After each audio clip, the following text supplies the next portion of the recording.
writing it partly while I was on set. It was really weird watching people kind of act out the very beginning of the story while I was writing the very end of the story. It was very surreal.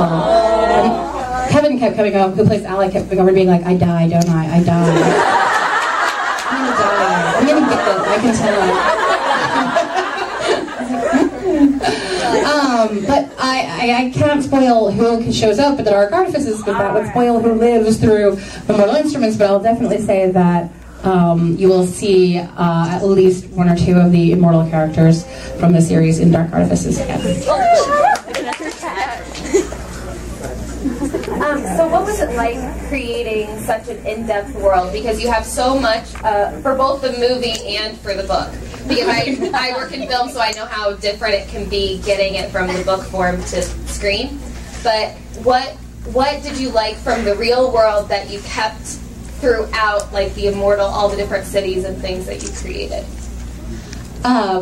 Well, book-wise, what I really wanted to capture, and I think something Harald can speak to too, was the sense that the magical world was just like a whisper away from the real world. That, you know, there are all of these recognizable monuments and streets and very places that are very like ordinary coffee shops and clothing stores and, you know, very recognizable grounded things, and then just on the other side of them, or if you look a little bit sideways, there's this whole secret magical world. And I think that it's like creating Takis. There's no other restaurant that's in the book, and then it's staffed entirely by like fairies and goblins and whatnot, but it's just a diner, you know? So it was sort of a confluence of the real and the magical that I was going for, and I think that is one of the things that Harald captures really well in the film.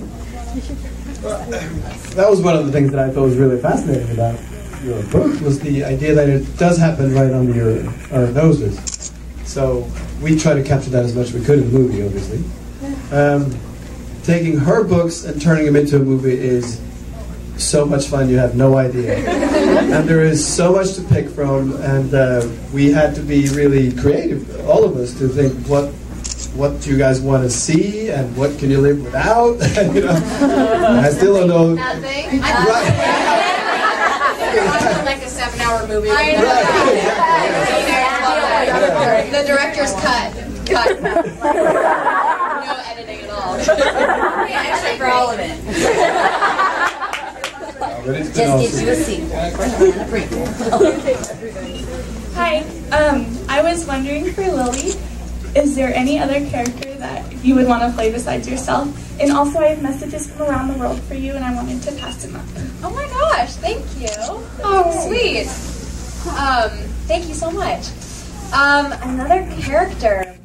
You mean like another character in Mortal Instruments, or just another character in literature? In Mortal Instruments. Oh. In Mortal Instruments. Yeah, Dorothea. Especially the way that we've played her. Magnus, definitely Magnus. Yeah, I mean, Magnus's parties are super cool. Oh my gosh, another character. Well, yeah, you know, it's funny. I probably wouldn't go with another one of the girls. I think makeup nowadays, I guess you can have someone play a guy. I think it'd be really fun to play one of the guys because they get to do so much of the action. I know I have action as well, but the guys seem to get more gritty.